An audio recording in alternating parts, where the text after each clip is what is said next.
Caamsaa afur bara 2017 akkam jirtan kabajamtootaa fi jaalatamtoota hordoftoota qaroo miidiyaa oduu fi odeeffannoowwan keenya kan guyyaa har'aa biyya keessaa fi kan biyya alaatis kan qabannee kan isin biraan geenyu ta'am. Beenishaangul Gumuuzitti manneen barnootaa miidhaman iddootti deebisuudhaaf birriin biiliyoona 3.6 ramadamuun beekameeti jira. Oduu biyya alaa kan guyyaa har'aa isin biraan geenyuun hoogganaa Burkina Faso Ibrahim Traoré deeggarsi karaa Kooriyaa Kaabaa fi karaa Raashiyaatiin isaan bira gahuu himamaati kan isaan jiran. Kooriyaa Kaabaa fi Raashiyaanis mataa mataadhaan waadaa isaanii akka galanii fi gargaarsaa fi leenjii waraanaa biyyoota isaaniitiin Ibrahim Traoreedhaaf akka kennamu waadaa isaaf galaniiti kan isaan jiran. Keessattuu dhiheenya kana waggaa 80ffaa injifannoo naazii Jaarman irratti Sooviyeet galmeessisee sababeeffachuudhaan Raashiyaatti kan imalan pirezidaantii kun pirezidaantii Raashiyaa Vladimir Putin wal arguudhaan kan haasa'anii fi pirezidaantiin Kooriyaa Kaabaa Kim Jong Unis gama isaatiin akka isa jajjabeessuu fi deeggarsa kamiyyuu akka isaaf godhu ibseetiin jira. Oduu kanaa fi kanneen biroo guutuutti kan isin biraan geenyu tahaa qaroo miidiyaa laayik, sheer, sabiskiraayib gochuun yaada keessan karaa koomentiin nu biraan gaha. Beenishaangul Gumuuzitti manneen barnootaa miidhaman iddootti deebisuudhaaf birrii Itoophiyaa biiliyoona 3.6 ol akka gaafatu ibsame. Naannoo Beenishaangul Gumuuzitti bara 2010 akka lakkoofsa Itoophiyaa irraa kaasee sababa garaagaraatiin manneen barnootaa miidhaman iddootti deebisuudhaaf baasii qarshii biiliyoona 3.6 akka gaafatu biiroon barnoota naannoo Beenishaangul Gumuuz gabaaseeti jira. Naannichatti walumaa galatti manneen barnootaa 380 irratti miidhaan qaqqabuunis ibsameera. Hoogganaa itti aanaa biiroo barnoota naannoo Beenishaangul Gumuuz obbo Mohammad Usmaan manneen barnootaa naannicha keessatti argaman waggaadhaan yookaan waggoota 7 darban keessatti miidhaan irra qaqqabee iddootti deebisuudhaaf hojiin eegalamuu dubbateeti kan inni jiru.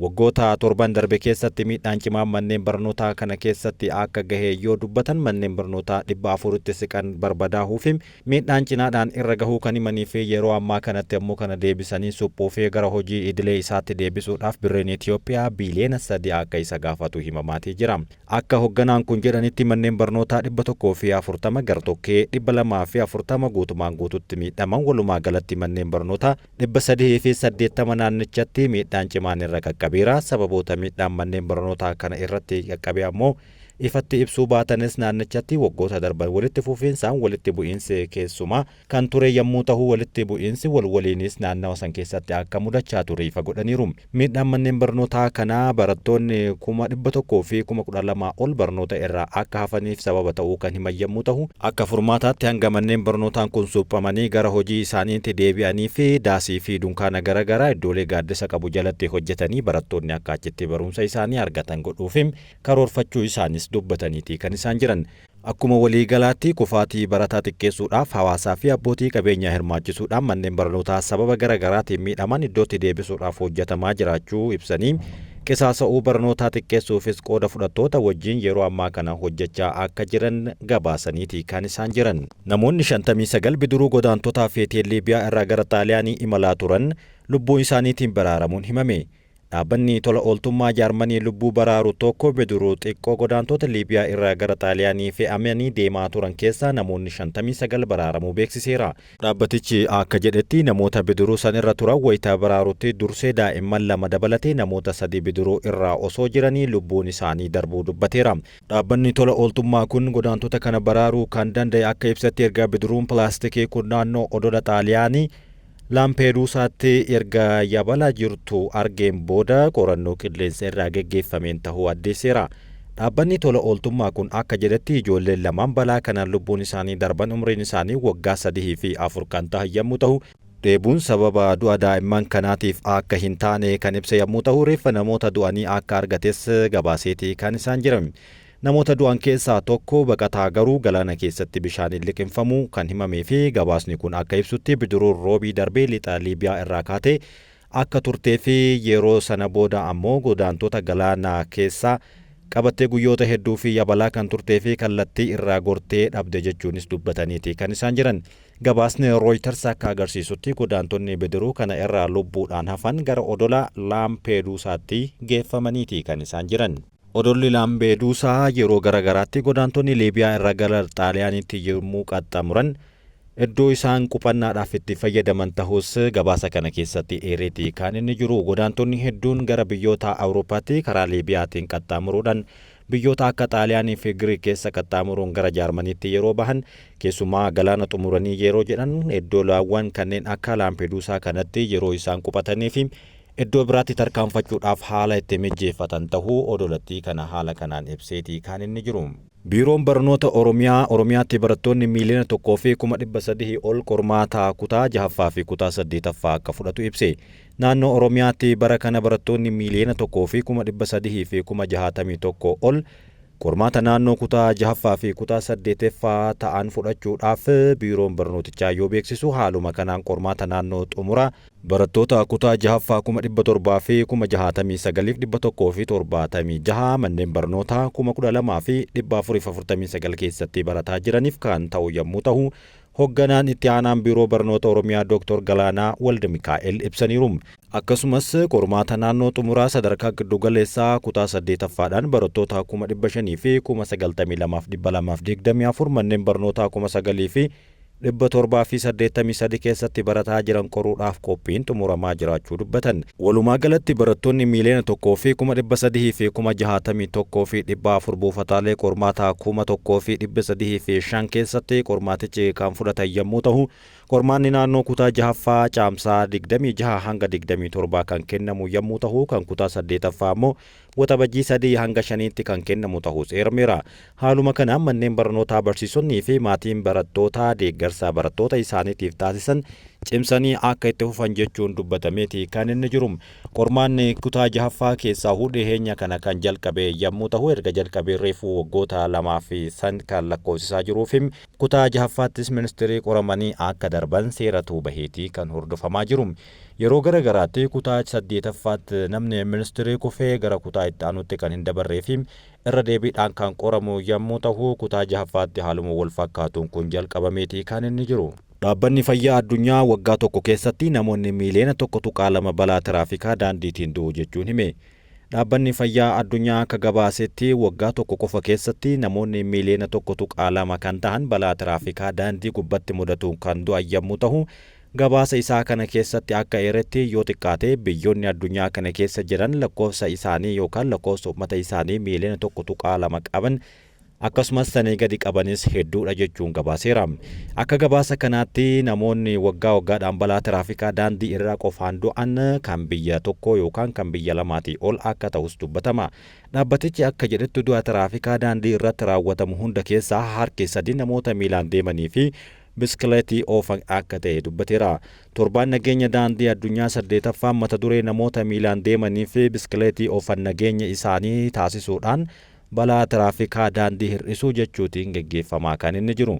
Dhaabbanni Fayyaa Addunyaa yaadota balaa tiraafikaa daandii hir'isuu garagaraa jedhee wayita dubbate namoota miilaan deemanii fi biskileetii oofan daandii uumuudhaan murteessaa akka ta'e dubbataniiru.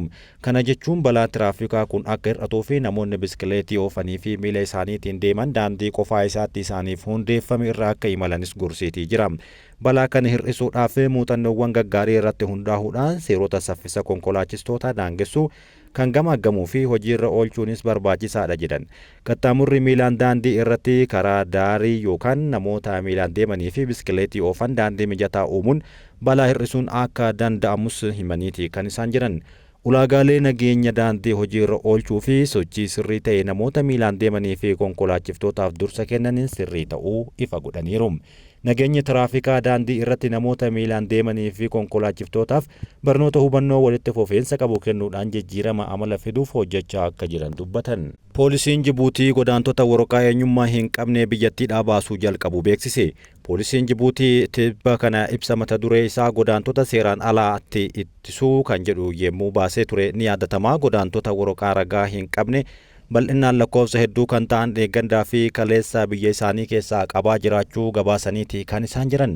Akka ibsa sanbata darbe baasanitti duulli kun kan jalqabe yommuu ta'u, duula qulqulleessuu kun kan jalqabe erga mootummaan godaantonni waraqaa eenyummaa hin qabne biyyattii gadhiisuudhaaf ka'e ji'a tokko erga xumuree booda akka ta'us hubachiisaniiti kan isaan jiran. Ibsichi tibbana poolisii biyyaalessaa fi taask foorsii nageenya eegdota daangaa biyyattii keessattuu naannolee daldalli qorichaa sammuu namaa hadoochuu baay'inaan itti mul'atutti bobba'uu eegaluu isaanii dubbatan. Gaaffiin kun naannolee biyyattii kan akka geejjibaa fi gaaddisa ijoo godaantota seeraan alaatti ilaalaman keessatti raawwatamuu isaas akeekeera. Akkasumas yeroo sakatta'insaa fi to'annaa kanaatti dirooniiwwan kan fayyadaman yommuu ta'u, naannoowwan godaantonni seeraan alaa itti argaman adda baasuudhaaf diroonii kana fayyadamaniiru. Ebla 25 bara 2017 yeroo ji'a tokkoof tursiisuu kanaan dura kaahamee ture booda mootummaan guyyoota dhufan keessatti godaantota waraqaa eenyummaa hin qabne bal'inaan biyyaa ari'uu akka eegalu jala sararii ture. Haaluma kanaan namoonni hedduun fedhii isaaniitiin akka bahanii fi kanaafis galata guddaa akka qaban ibsicha keessattis eereetii kan isaan jiran.